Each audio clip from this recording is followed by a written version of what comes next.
Honourable vice chancellor sir, respected professors आणि माझ्या मित्रांनो, आपल्या प्रोफेसर सरांनी तुम्हाला आमच्या मिशनबद्दल सांगितलंच असेल. मी तुम्हाला सगळ्यात आधी त्या ठिकाणी घेऊन जाईन जिथे आम्ही या पक्षाच्या शोधात गेलो होतो, ज्याला चिअर्स प्रेझेंट म्हणतात. नैनितालमधून निघून 2 दिवस चालत प्रवास केल्यानंतर आपण आजकालच्या सिव्हिलायझेशनपासून दूर एका गावात पोचतो, ज्याला वाछू म्हणतात. या गावाचं नाव आधी कोणालाच माहिती नव्हतं, पण आता या गावाचं नाव फेझनमुळे खूप पुस्तकं आणि रिसर्च पेपर्समध्ये आलं आहे. वाछू आणि त्याच्या आजूबाजूला राहणारे लोक आदिवासी आहेत. त्यांचं राहणीमान, उठणं बसणं, जेवणखाण खूपच जुन्या काळाचं आहे. पण यांचं मन आरशासारखं साफ आणि प्रेमाने भरलेलं आहे. आम्ही आमच्या रिसर्चमध्ये सफल झालो आहे. त्याचं कारण आहे या लोकांचं अमाप प्रेम. मी माझा रिसर्च यांना समर्पित करतो. आता जो पक्षी तुम्ही स्क्रीनवर बघत आहात ह्यालाच चिअर्स फेझन म्हणतात.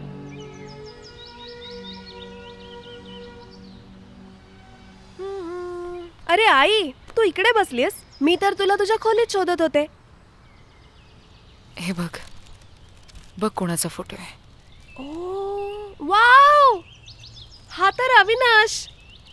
आई बघ, अविनाश एकदम VIP झाला.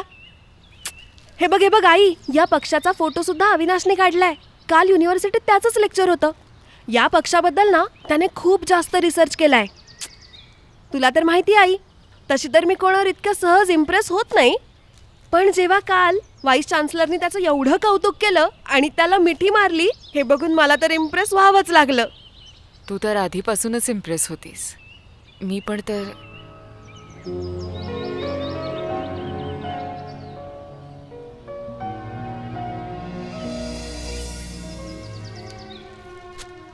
आई, ए आई, कुठे हरवलीस? मी काही चुकीचं बोलले का? तू एकदम शांत झालीस. अविनाशचं हे काम करणं तुला आवडलं नाही ना? हेच कारण आहे ना? नाही ग वेडे, उलट या कामामुळे तर तुम्हाला अजून जास्त आवडायला लागलंय. खूप छान आणि खूप सुंदर असं काम आहे हे. तुला कसं माहिती की हे एकदम इंटरेस्टिंग काम आहे? सांग आई, हे तुला कसं माहिती आहे? यावेळी खूपशा जुन्या गोष्टी आठवत आहेत मला. युनिव्हर्सिटीच्या वेळेसच्या गोष्टी.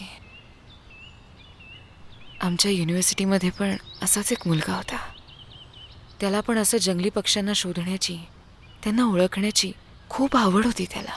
खूप पक्षी होते तिकडे. आता मी तुला काय सांगू. अविनाशचं हे आर्टिकल वाचून गेलेला काळ परत आल्यासारखं वाटतंय. माझं लहानपणही या डोंगरांच्या कुशीतच गेलंय. तू माझ्या वडिलांचं घर नाही पाहिलंस. तू जन्माला येण्याआधीच भाऊसाहेबांनी ते घर विकून टाकलं. त्या घरापाठीमागे एक जंगल होतं, असंच काही जसं इथे. तिथे खाली एक दरी पण होती. गरमीच्या दिवसात तिथे खूप सारे पक्षी यायचे. मला पण त्यांना ओळखण्याची, त्यांना शोधण्याची खूप आवड होती. अजिबात पटत नाही. इकडे तर मी तुला कधी जंगलात जाताना अजिबात बघितलं नाहीये. खरंच सांगतेय मी, खूप आवड होती मला या पक्ष्यांना शोधण्याची, त्यांचा आवाज ओळखण्याची. इतकी घरटी पाहिली होती मी तेव्हा माझ्या त्या जंगलामध्ये. तो मुलगा याच आवडीपायी शहरातून जंगलामध्ये यायचा. दूर दरी खोऱ्यातून मी त्याला बघायचे. ऊन असो पाऊस असो, त्याचं येणं कधीच चुकायचं नाही.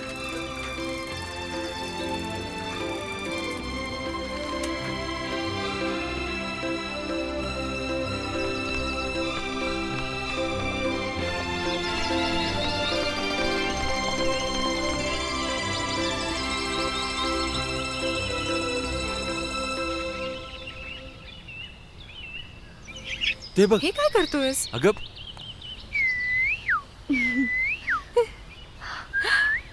तू कर.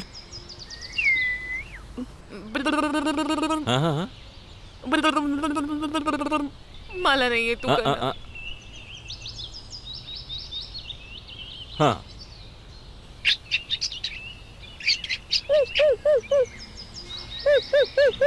आहा. तो इतक्या पक्ष्यांचा आवाज काढायचा की सगळेजण हैराण व्हायचे. जेव्हा तो एखाद्या पक्षाची नक्कल करून त्याला बोलवायचा ना, तेव्हा तो पक्षी जिथे कुठे असेल त्याला उत्तर द्यायचा. वेगळाच होता तो. ना खायची चिंता, ना कपड्यांची काळजी.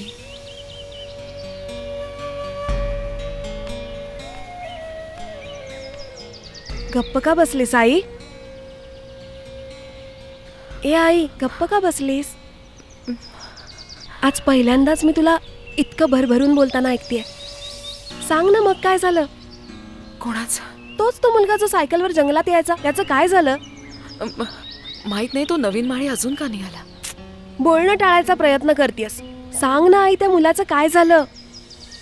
माहित नाही काय झालं, कुठे गेला. मी काय प्रत्येकाचा हिशोब ठेवते. तू एक काम कर.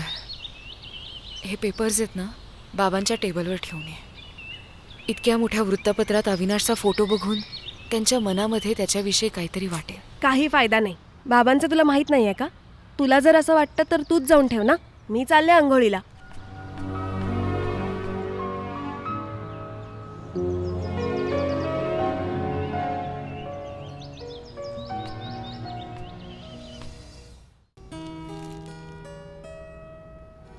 या मुलाला आधी कुठेतरी पाहिलंय. तुम्ही त्याला 2-3 दिवस आधीच पाहिलं होतं. इथे आला होता. श्यामलीनी तुम्हाला इंट्रोड्यूस पण केलं होतं. हां, आठवलं. भिजलेला चिखलाने माखलेला मुलगा.